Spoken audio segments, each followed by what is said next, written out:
अगर अकेले बल पे लड़े तो जैसे 2012 में लड़े थे तो चौथे नंबर पे गए थे और जमानत जब्त हो गई थी उनकी।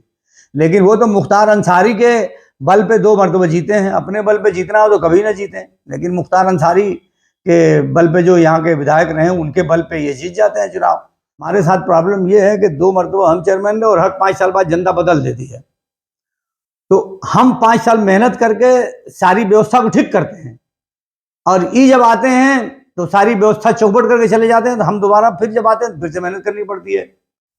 देखिए, हमारा मानना ये है कि जो भी पद पे जाता है, चाहे वो एमपी हो, एमएलए हो, चाहे वो चेयरमैन हो, चाहे सभासद हो, तो वो चुनाव जीतने के बाद तो सबके हो जाते हैं। तो इसलिए किसी भी ऐसे जिम्मेदार व्यक्ति को किसी भी प्रकार का, चाहे जाति के आधार पर, चाहे धर्म के आधार पर, चाहे क्षेत्र के आधार पर, कोई भेदभाव करना उचित नहीं है। नहीं, हमारे ऊपर तो कभी कोई आरोप नहीं लगा सकता। 5 साल तक मैं चेयरमैन रहा हूँ और 5 साल तक मेरी पत्नी चेयरपर्सन रही है, लेकिन कोई ये बात नहीं कह सकता कि किसी के लिए भी कोई भेदभाव किया हो।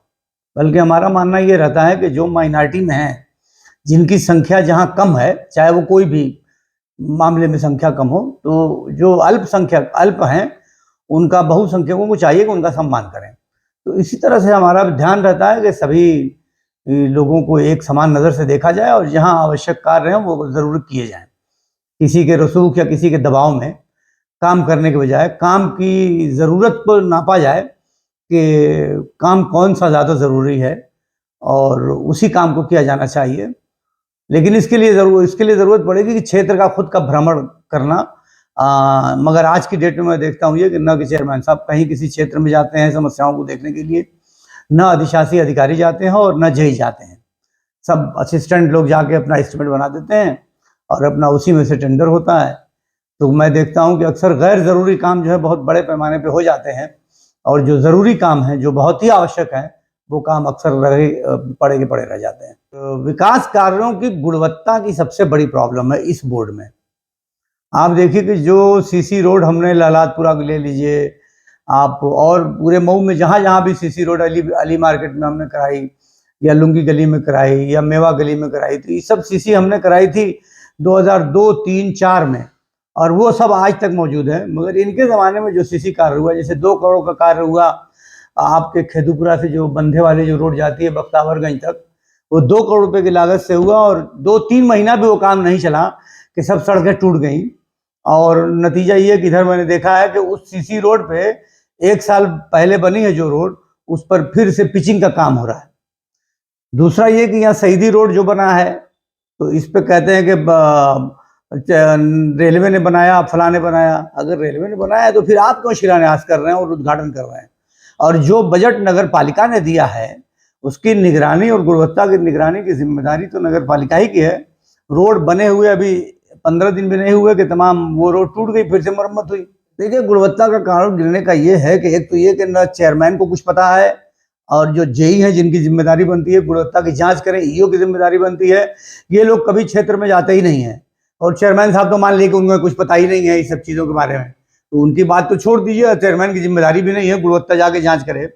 लेकिन जो और लोग हैं, चेयरमैन साहब भी जाते हैं तो बस शिलान्यास और उद्घाटन करने के लिए जाते हैं, लेकिन कभी कार्यों की जांच करने के लिए नहीं जाते।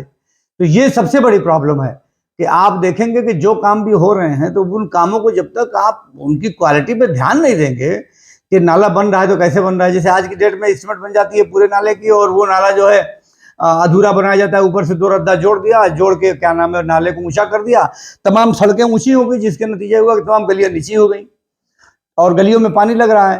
तो जब जो भी एस्टीमेट बनता है तो उसको इस नुक्ते नज़र से देखना पड़ता है कि इस कार्य के करने के बाद ऐसा तो नहीं है कि दूसरे कार्य प्रभावित हो जाएं या दूसरे कार्य जो हैं वो नीचे पड़ जाएं। अभी जैसे कल्याण सागर में आप चले जाइए, यहाँ रघुनाथपुरा मोहल्ले से शुरू करिए, तमाम एकदम कचरा भरा हुआ है, चूंकि पानी का निकास नहीं। तो रघुनाथपुरा से लेकर कल्याण सागर, रहमत नगर, फिर हैदर नगर, फिर कमरिया, इन सारे इलाकों में जाके देख लीजिए कि पानी लगा हुआ है। चूंकि कल्याण सागर में जो नाला है तो जो लेवल चल रहा था, बीच में कुछ दूर का 50 मीटर या 100 मीटर का नाले की तल्ली उठा दी गई। अब आप बताइए कि तल्ली इधर भी नीची है और उधर भी नीची है, तो पानी तो जाम होना ही है। तो ये सब नगर पालिका की नासमझी है। हमारे साथ प्रॉब्लम ये है कि 2 मरतबा हम चेयरमैन रहे और हर 5 साल बाद जनता बदल देती है। तो हम 5 साल मेहनत करके सारी व्यवस्था को ठीक करते हैं और ई जब आते हैं तो सारी व्यवस्था चौपट करके चले जाते हैं, तो हम दोबारा फिर जब आते हैं फिर से मेहनत करनी पड़ती है। अभी जब हम हटे हैं 2017 में, चाइना जब हटी है, तो 36 करोड़ रुपए का बैलेंस हमने छोड़ा था, और किसी भी ठेकेदार का कोई बकाया नहीं था हमारे वहां, और हमारे रिजीम में कभी बकाया नहीं रहता, क्योंकि हम लोग उतना ही टेंडर करते हैं जितना बजट होता है। और आज की डेट में स्थिति है कि कम से कम 15 करोड़ रुपए का बकाया है ठेकेदारों का, एक एक साल का ठेका, एक एक साल का बकाया है, 8-8, 9-9 महीने का बकाया है। जो 1 लाख के अंदर की फाइलें बनती हैं, उन फाइलों में भी बहुत बड़ी रकम का बकाया है। कोई ठेकेदार काम करने को तैयार नहीं है, और उसकी वजह यह है कि पेमेंट नहीं हो पा रहा है। तो अपनी आपकी जितनी बड़ी चादर है उतना ही पैर फैलाना चाहिए। पेमेंट इसलिए नहीं हो रहा है कि आपकी जितनी बड़ी चादर उससे ज्यादा आप पैर फैलाते हैं। आपके पास जितना बजट है, नियम यह है कि जितना आपके पास खाते में बजट है उतना ही टेंडर किया जाना चाहिए। और इनका तरीका यह है कि आंख बंद करके टेंडर कर देते हैं। अब ठेकेदार जो है वो, या जो काम करने वाले हैं वो दौड़ रहे, उनका पेमेंट ही नहीं हो पा रहा है। तो ये जो है, अभी मैंने ईओ से बात की थी, और मैंने ईओ को कहा था कि भाई राज वित्त में आपका 10 करोड़ से ऊपर बकाया है, लोगों का 8-8, 9-9 महीने से बकाया है, जब ठेकेदार परेशान है, आप टेंडर क्यों कर रहे हैं?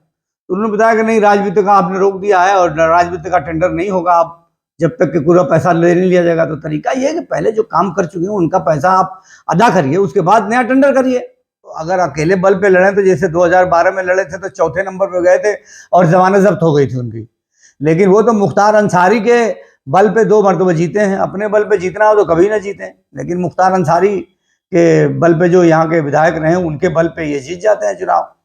तो आने वाले दिनों में अब जनता भी सब कुछ समझ गई है, और मुझे उम्मीद है कि जनता इसका जवाब देगी और हिसाब लेगी।